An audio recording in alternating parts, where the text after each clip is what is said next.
நம்ம இன்றைக்கி பார்க்கக்கூடியது குரு பயிற்சி. வரக்கூடிய ஜூன் 2ஆம் தேதி 2026 அன்று குரு மிதுனத்திலிருந்து கடகத்திற்கு பயிற்சியாக போகிறார்.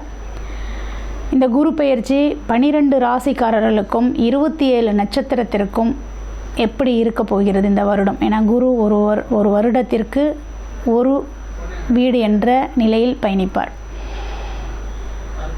அவ்வாறு பார்க்கும் பொழுது மிதுனத்திலிருந்து கடகத்திற்கு ஒரு வருட காலங்கள் குரு அங்கே தான் இருக்க போகிறாரு. அந்த குரு 12 ராசிக்கும் 27 நட்சத்திரத்திற்கும் உரிய பலாபலனை தரப்போகிறாரு.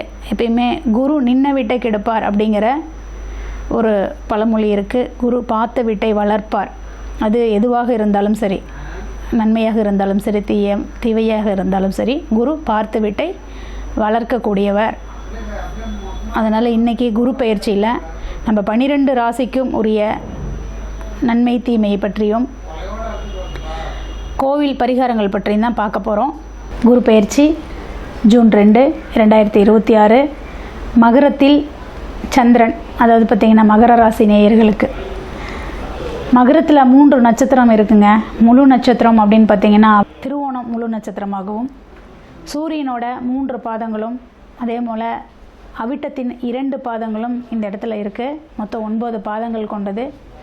அப்போ மகர ராசியில் பிறந்தவர்களுக்கு எல்லாத்துக்கும் குரு பயிற்சியோட நன்மை எப்படி இருக்கும் அப்படிங்கிறத நம்ம பார்க்க போகிறோம்.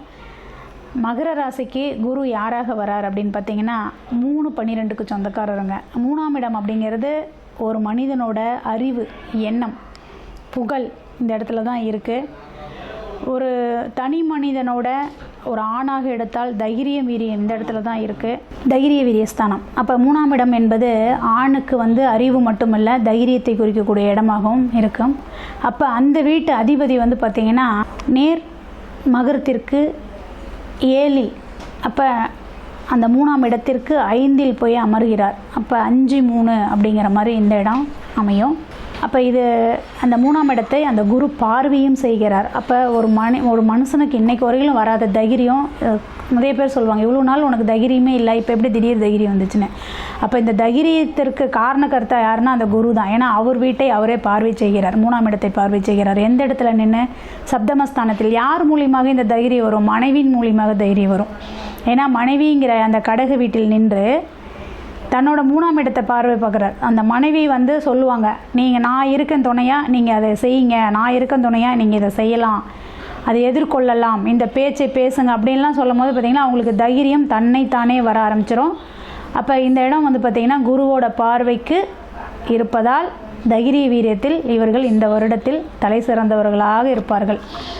எதுக்கெடுத்தாலும் பயந்துக்கிறாங்கிற வார்த்தையை தாண்டி இவர் தானே இந்த அளவுக்கு இருக்கிறாரு அப்படிங்கிற ஒரு நிலை ஏற்படும். அடுத்தது 4ஆம் இடம், மகரத்திற்கு 4ஆம் இடமாக வருவது மேசம், தாய்ஸ்தானம். தாய்ஸ்தானத்திற்கு மீண்டும் 4ஆம் இடத்தில் அந்த 3, 12 கூடையவர் போய் அமர்றாரு. அப்போ 4க்கு 4ஆம் இடமாக மாறுவதால் தாயின் உடல் நலத்தில் கவனம் வேணும். அதேமாதிரி வீடுங்க, நீங்கள் வீடு கட்டணும்னு ஆசைப்படுறவங்க இப்போ வீடு கட்டிடுவீங்க. ஏன்னா தாயோட சொத்தில் வீடு கட்டுவீங்க. அல்லது தாய் சொத்து வாங்கி கொடுத்து உங்கள் பேரில் கிரையம் பண்ணிடுவாங்க. அல்லது தாய் பேரில் இருந்த சொத்து உங்கள் பேரில் பரிமாற்றம் அப்படிங்கிற மாதிரி வரும். அப்போ இந்த வருஷம் உங்களுக்கு வீடு, வண்டி, வாகனம், மண்மனை யோகம் அத்தனையும் உண்டு. நீங்கள் தான் ரொம்ப திறமசாலியான நபரும், தைரியசாலியான நபரும், அதிர்ஷ்டசாலியான நபரும்னு சொல்லிடலாம். அடுத்தபடியாக பார்த்திங்கன்னா 5ஆம் இடம். 5ஆம் இடம்ங்கிறது குலதெய்வத்தை குறிக்கக்கூடிய இடம். அவரே பார்த்திங்கன்னா அந்த 5க்கு 3, அதாவது 5ஆம் இடத்துக்கு 3லும் அதுக்கு 11லும் பார்த்திங்கன்னா அந்த குருவோட தாக்கம் இருக்கும். அப்போ 5ஆம் இடம்ங்கிறது குலதெய்வத்தை குறிக்கக்கூடிய இடம். நீங்கள் உங்கள் குலதெய்வமே எவ்வளோ தூரத்தில் இருக்குன்னா சிறு தூர பயணம் மேற்கொண்டு வழிபாடு பண்ண மாதிரியே தான் இருக்கும். அல்லது குலதெய்வத்துக்கு அருகாமையில், இப்போ எங்கள் குலதெய்வம் இருக்குதுங்க அப்படின்னா அதுக்கு பக்கத்தில் ஒரு 1 கிலோமீட்டர் டிஸ்டன்ஸில் நாங்கள் குடியே போயிருக்கோங்க. இப்போ இவ்வளோ நாளாக நாங்கள் கொஞ்சம் தள்ளி இருந்தோம், இப்போ குலதெய்வத்துக்கு அருகாமையிலேயே நாங்கள் எங்களோட வீட்டை மாற்றிக்கிட்டோம் அப்படிங்கிற மாதிரி இருக்கும். அதே மாதிரியே உங்கள் குழந்தைகளுக்கு நீங்கள் புதிய வாகனங்களோ வண்டிகளோ வாங்கி தரக்கூடிய ஒரு நேரமாக இருக்கும். ஏன்னா 5க்கு 3ஆம் இடம் அப்படிங்கும்போது குழந்தைகளுக்கு 3ஆம் இடம் அப்படிங்கிறது அது ஒரு தைரியத்தை நீங்கள் குழந்தைங்களுக்கு சொல்லிக் கொடுக்குற இடமாகும். உங்கள் குழந்தைகள் உங்களுக்கு அறிவு சார்ந்த விஷயங்களை சொல்லிக் கொடுக்கக்கூடிய இடமாகவும் இது அமையக்கூடிய நேரம். மகரத்திற்கு 6ஆம் இடம் மிதுனம். 6க்கு 2ஆம் இடத்தில் குரு, 3க்கும் 12க்கும் உடையவன், 6க்கு 2ஆம் இடத்தில். 6ஆம் இடம் என்பது எப்பொழுதுமே மனிதருக்கு ஒரு தொழிலையும் வேலையும் சொல்லக்கூடிய இடம்தான் அந்த 6ஆம் இடம். அப்போ 6ஆம் இடத்திற்கு 2ஆம் இடம் அப்படிங்கும் பொழுது பார்த்திங்கன்னா உங்களுக்கு அது 12ஆம் இடமாக மாறும். ஏன்னா கடகத்திற்கு அது 12ஆம் இடம். அப்போ சின்ன ஒரு கடன் வாங்கி வச்சுக்கோங்க. வீட்டு மேலே வாங்குங்க, அதாவது வீடு கட்டுவதற்காக வாங்குங்க. அந்த இஎம்ஐ சீக்கிரம் கட்டிக்கிட்டு வந்துடுவீங்க. ஏன்னா இந்த தருணத்தில் நீங்கள் அந்த கடன் வாங்கி வீடு கட்டினீங்கன்னா அது நிலையாகவும் இருக்கும். ஏன்னா குரு வந்து உங்கள் சப்தமஸ்தானத்தில் இருக்கிறார். 2வது, மனைவி பேரில் கடன் வாங்கலாமா ஒரு சிலர் கேட்பாங்க. தாராளமாக வாங்கலாம். ஏன்னா 7ஆம் இடத்துல தானே சந்திரன் வீட்டில் தானே குரு போய் நிற்கிறாரு. அப்போ மனைவி தானே உங்களுக்கு எல்லா தைரியத்தையும் கொடுக்கக்கூடிய நபராக இருப்பாங்க. அப்போ அவங்க மூவ் பண்ணி அவங்க மூலிமா கூட நீங்கள் ஒரு கடனை வாங்கி அதன் மூலியமாக ஒரு சுப விரயத்தை மேற்கொள்ளுங்கள். சரிங்களா? அதே சமயத்தில் உங்கள் மனைவிக்கு வெளிநாட்டில் வேலை வாய்ப்பு கிடைக்கலாம், அல்லது வெளி மாநிலத்தில் வேலை வாய்ப்பு கிடைக்கலாம், அல்லது உங்கள் மனைவி உங்களை விட்டு கொஞ்சம் டிஸ்டன்ஸு கீப்பப் பண்ணுற மாதிரி இருக்கும். இந்த காலகட்டங்கள் அந்த மாதிரி வரும். அதையும் தவறாக எடுக்க வேண்டாம். கொஞ்ச நாளைக்கு ஒரு சின்ன பிரிவினைங்கிறது ஒரு பெருசாக இருக்காது, சின்ன ஒரு பிரிவினை தான், அதையும் ஏற்றுக்கிற மாதிரி இருங்க. அடுத்தது 7க்கு 7ஆம் இடம். அப்போ 7ஆம் இடத்திலே குரு அப்படிங்கும்போது பார்த்திங்கன்னா மனைவி சொல்லே மந்திரம். முதல் வார்த்தையை நான் சொல்லிட்டேன், மனைவி தான் உங்களுக்கு எல்லாமேங்கிற மாதிரி அதை பிடிச்சிக்கோங்க. அடுத்தது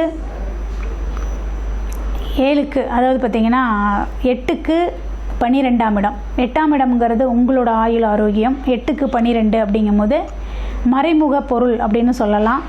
அப்போ நம்மளோட உடல் அப்படின்னு எடுத்துக்கிட்டிங்கன்னா, அங்கன்னு எடுத்துக்கிட்டிங்கன்னா காலபுருஷனுக்கு அது இருதயம் சார்ந்த பகுதியாக வரும். அப்போ அந்த நுரையீரல் சார்ந்த பகுதியில் சளி கோர்க்கிறது, ஏன்னா அது நீர் வீடு அல்லவா, அதனால் சளி கோர்க்கிறது, அதன் மூலிமா உடல் உபாதைகளை கொடுப்பது, இதெல்லாம் வரும். சளி பிடிக்காத அளவுக்கு பார்த்துக்கோங்க. முடிஞ்ச அளவுக்கு வந்து ஒரு நுரையீரல், ஏதாவது ஒரு மூச்சு திணறல் இந்த மாதிரி இருந்தால் நீங்கள் இமீடியட்டாக போய் ஹாஸ்பிட்டலில் பார்த்து உங்களுக்கான ட்ரீட்மெண்ட்டை முடிச்சுக்கோங்க. இது ஒன்று.